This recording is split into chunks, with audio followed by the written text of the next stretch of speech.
Hello everyone, welcome back to We're in Between, the podcast that discusses an episode of As Told by Ginger once a week, every week.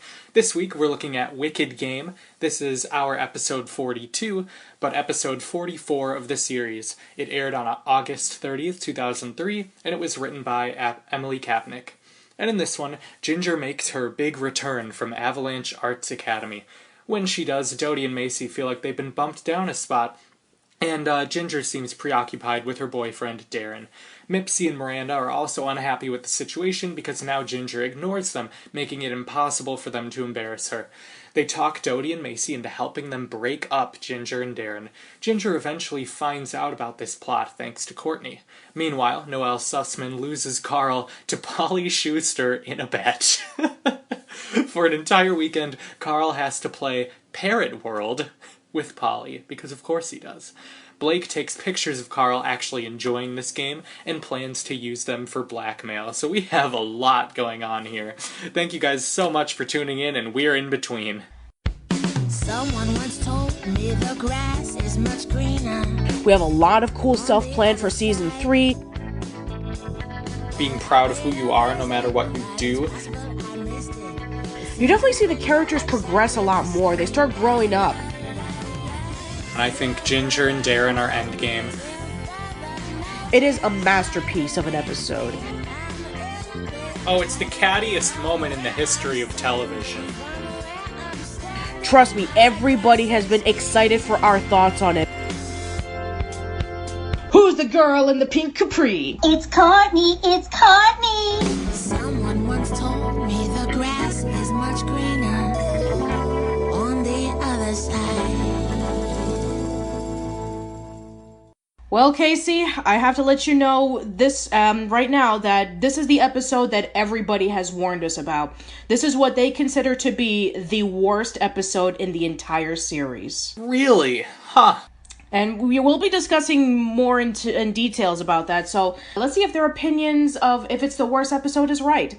So, the episode begins with Darren doing his morning paper route, and the radio is being played in the background that Ginger Foutley is returning from Avalanche Arts Academy. So, when Ginger started Avalanche Arts Academy, it was winter, and now it's springtime. So, a few months have passed between then, and everybody's really excited about Ginger coming back, and we see Dodie and Macie excited about Ginger coming back and saying, who should hug, who should greet Ginger? And then we have Miranda and Mipsy saying, who should give the dirty look? Who should say, hi, Ginger, welcome home, sarcastically? Yeah, Ginger's big return was kind of dumb. So Ginger comes back with Darren, and she is, pretty exclusively into Darren at this point in terms of, her whole life. And she does not even hear or see Dodie, Macie, Courtney, Miranda, Mipsy, I think, is there. She doesn't see any of them, so I don't know, it seems pretty innocuous, and this is just an episode of people overreacting to things, except for Ginger. I think Ginger's reaction, if anything, is too kind. I mean, yeah, this actually does make a lot of sense for Ginger and Darren to be this close, because we did see Darren confess his love to Ginger in the previous TV movie, and we can assume that since then, they have become really, really close with one another.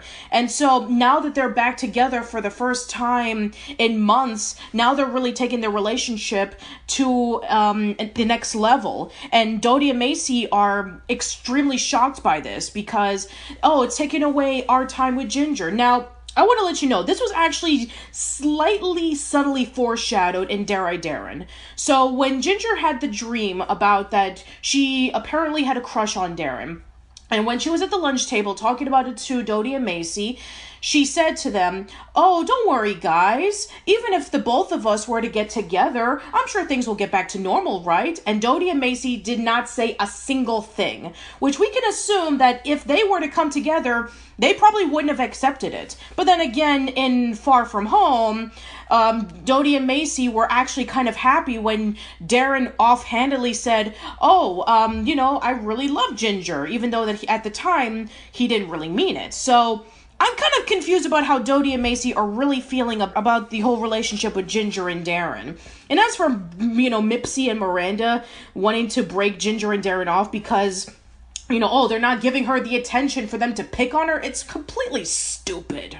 Interesting. Yeah, I agree. I think that the Ginger Darren aspect of this totally makes sense, and her friends are completely overreacting. Now, kids overreact. I don't think it was necessarily off the mark or wrong, and I have to say, I don't get why people think this is the worst episode of the show. I didn't love it, but I feel like we've seen worse episodes. If anything, I was glad to see the sort of quality of animation go up. It felt like it moved forward in time, not only within the story, but within the world, or not only within the story, but in real life as well. So, I don't know, I know we'll get there, but the 4-way and then 6-way phone call, I thought was one of the juiciest moments of As Told by Ginger. I was completely riveted. The rest of the episode was kind of whatever. The Noelle thing was weird, but that 6-way phone call was riveting. Yeah, if only it followed up. Right! I was so annoyed when I started the next episode, and none of this is addressed. What happens? Is it ever addressed? No! And that's what... You know what? We'll get to this next week, but man... It pisses people off still to this day that nothing happens from this. You know, I know that we'll get to that, but let's continue on with the rest of the plot. So let's go over to the Carl and Hoodsie plot, in which where Noelle and a new girl by the name of Polly Shuster are playing cards, and Noelle is losing every single time, and she gives up her shoe, her belt, and her glasses. When they play the fourth time, she loses again, and her next bet is Carl Foutley. And so she has to let Carl play with Polly throughout the entire weekend.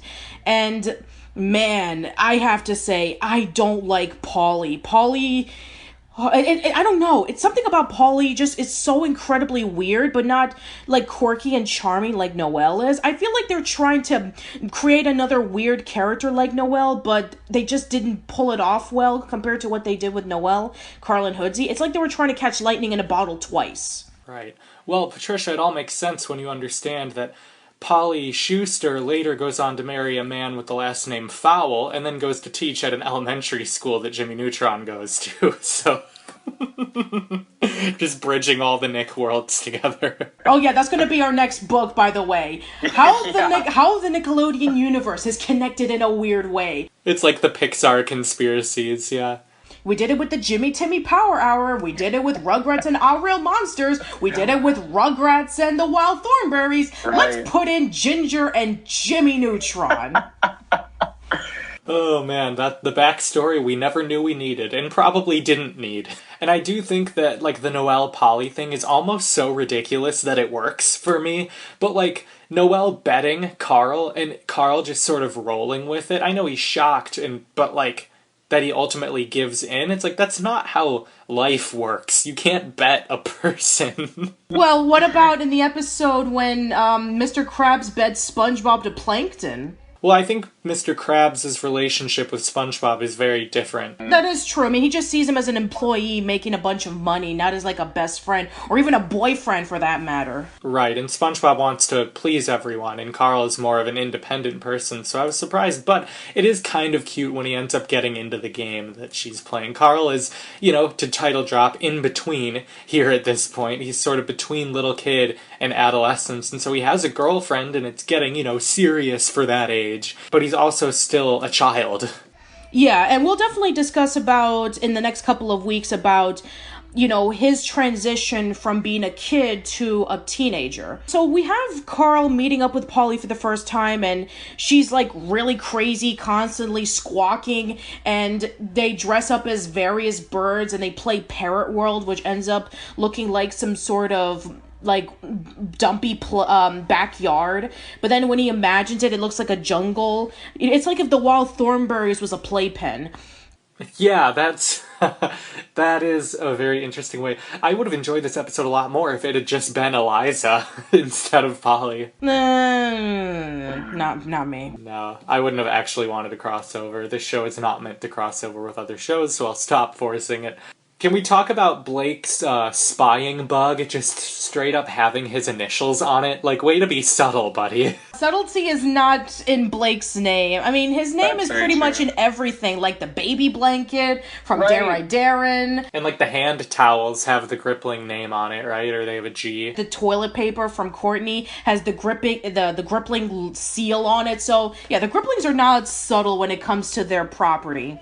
Yeah, very true, very true. But, like, the whole point of having a bug to spy on people is to make it secretive, so putting your actual initials on it is so dumb. Yeah, I know, but hey, it's kind of like foreshadowing. I mean, Link from The Legend of Zelda, what was it? The one for the Wii, what was it called? Skyward Sword. Oh, maybe. I actually haven't played that one, so...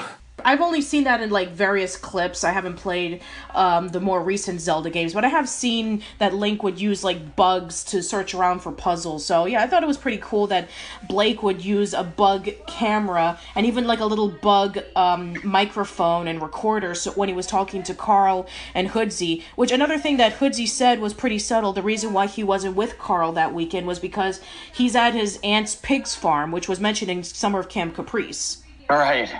Anyway, so let's go back to the Ginger plot because, oh my god, we have so much to say about it. We do.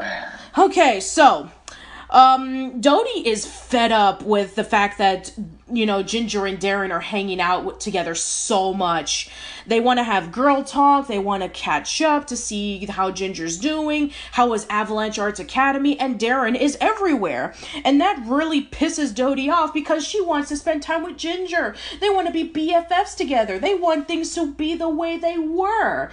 And then after Darren shows up, after, you know, like during their girl talk, she walks away and she heads home, and lo and behold, Miranda and Mipsy are sitting right at her porch, giving her a proposition that they're going to work together to break up Ginger and Darren.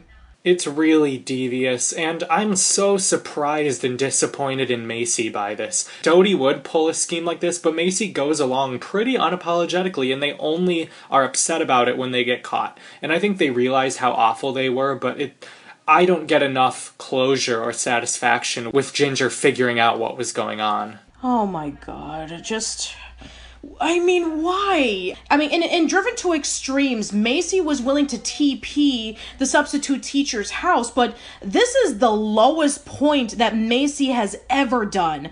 Pure, sweet-hearted, good girl, comeback little seal girl Macie is going to betray Ginger and Darren so that they can have a chance to come back as friends? I feel that this is not well thought out. Macie has a lot more sense than this. She does, and it's clearly a lapse of judgment and just a bummer step back for her character, but people make mistakes. I don't not buy it. I was just disappointed in her. I would have been a lot more satisfied if there was a follow-up, but we'll get to that later. Right. Anyway, so Courtney has been eavesdropping throughout the entire time that these four girls are planning on breaking up Ginger and Darren. So Courtney invites Ginger to her limousine and they start talking that, oh, guess what, Ginger? Your friends are thinking about breaking up with you. Well, at the same time, she's making her like a mochaccino with sprinkles and whipped cream. And of course, she has one of the funniest lines that she's ever said, in which when Ginger first hears about that they're going to be, that these girls are going to break up Ginger, her and Darren, she's like, why would my friends do something like this? And then Courtney says, why do they put the little children's safety cap for the medicine for the children not to use? Yeah, right. I don't know, this episode, I guess the more I break it down, the less I like it, but I'm not quite in the camp of the fan base in terms of how rabid I am in that opinion. I guess the reason why a lot of people really hate this episode is because, it feels out of character for Dodie and Macie to pull off something like this. They don't like the character of Polly, kind of like intruding on the fact that Carl and Noelle were such a great couple together. And also, of course, the ending. But we'll get to that later. But I think that the one reason why a lot of people hate this episode is that everything that was building up from the first two seasons and then kickstarting season 3 And, it was going to be like, oh, Ginger and Darren are going to go out together. And Carl and Noelle have this wonderful relationship together. After the whole incident of Carl not seeing Noelle as an object to win a competition, but they see each other as boyfriend and girlfriend. This episode just pretty much just tears everything that that the previous seasons have been building up and just destroyed it in a fire. It's like everything that was built up, now it's just like completely pointless. Interesting. I more saw the Noelle Carl thing as a blip, and I don't know what's going to happen between the two of them in the future, but it certainly reveals a lot about Noelle that she would bet her own boyfriend like that. Yeah, and I guess it was kind of a fault for Noelle as well, because later on throughout the series, it does kind of like fall apart for Carl and Noelle, but I won't get into it too much. So yeah, I guess now we can start talking about the ending. Yeah, so that, I like Courtney and Ginger teaming up, Ginger to get Courtney to get her friends back, essentially, and because she seems to care about Ginger, we've seen that time and time again. And Ginger busts them, and, here, Courtney basically baits them to go over the entire plan. And it's a pretty lamely titled plan. They think they're being so secretive. It's called D-G or G-D, separating Ginger and Darren. So, I don't know, they all get played, and Ginger is devastated, rightfully so, and Dodie makes a pretty decent apology. I don't know, I feel like, maybe this is getting ahead of myself, but I feel like I see some character growth from Dodie in the coming episodes, so I feel like this might have been the start of it, for her to look a little more introspectually, if that's a word. I don't know, Sure. Well, get used to it while you can, because in the later seasons it pretty much just falls apart. Sure. Yeah, so basically, Ginger and Darren learn that Courtney was right, that Miranda, Mipsy, Dodie, and Macie were planning on breaking up Ginger and Darren, and so much that Dodie was calling Fred from Far From Home, the guy that, they had like a one-off thing where, they were thinking about having like a crush, but it didn't go anywhere, and so that opened up that can of worms for like 2 seconds, and then afterwards, when Ginger hears that it was Dodie who made the phone call and not her, and that Darren got angry over nothing, she pretty much told Courtney after unmuting the phone, saying, "Thanks, Courtney, I've heard enough." And then the girls just looked completely shocked. Especially Dodie and Macie, they immediately regret what they've done. Right, and I think we've all been there where you get caught doing something, maybe not to this extreme, but you immediately, it hits, like you knew what you were doing was wrong, but as soon as you're busted, it's like an extra layer. And it's, even though they kind of dug their own grave here, it's definitely an interesting moment for Dodie and Macie. I don't care about Miranda and Mipsy. I do think them teaming up as villains is great and makes a lot of sense. I love that that's carried on from the TV movie we discussed last week, because I think they work really well together and they're so devious.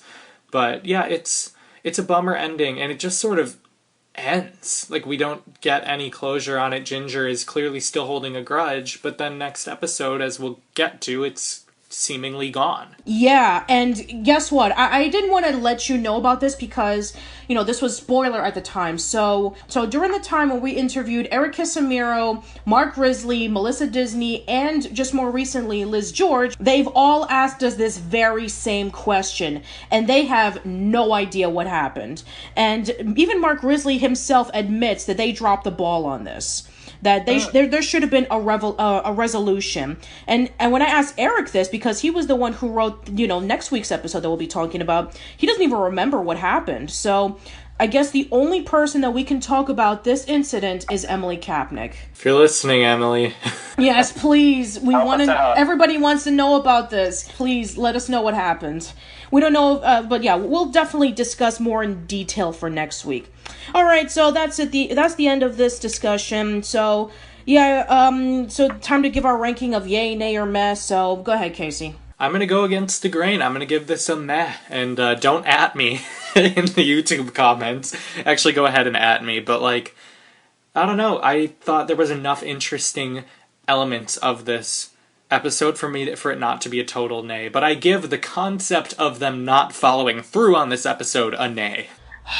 You know what? Because I've known about the show for so long, and because every time I sit through it, that I notice the flaws and I know that there's no conclusion, I'm sorry, I really don't like this episode. Just because every character Dodie and Macie feel so out of place when it comes to, teaming up with Miranda and Mipsy to break off Ginger, especially for something that's so incredibly petty. Just, we don't have much attention from you. It's like, seriously, just shut up.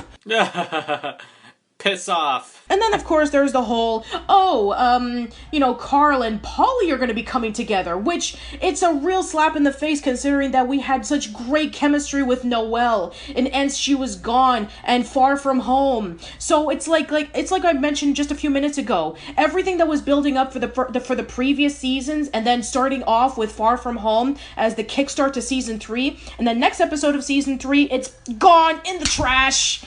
So yeah, it doesn't get any better next week, so I'm sorry, I really don't like this one. I mean, I don't consider this to be the worst episode of the series. I'll just let you know that this is not number 1 in my list, but it's pretty up there. It's just incredibly frustrating, especially the ending since it has no conclusion. Right. Alright, well, that's it, everybody. Tune in next week as we're going to be discussing about episode 45 and get ready for a rant. Hope to see you around soon, and thank you for listening.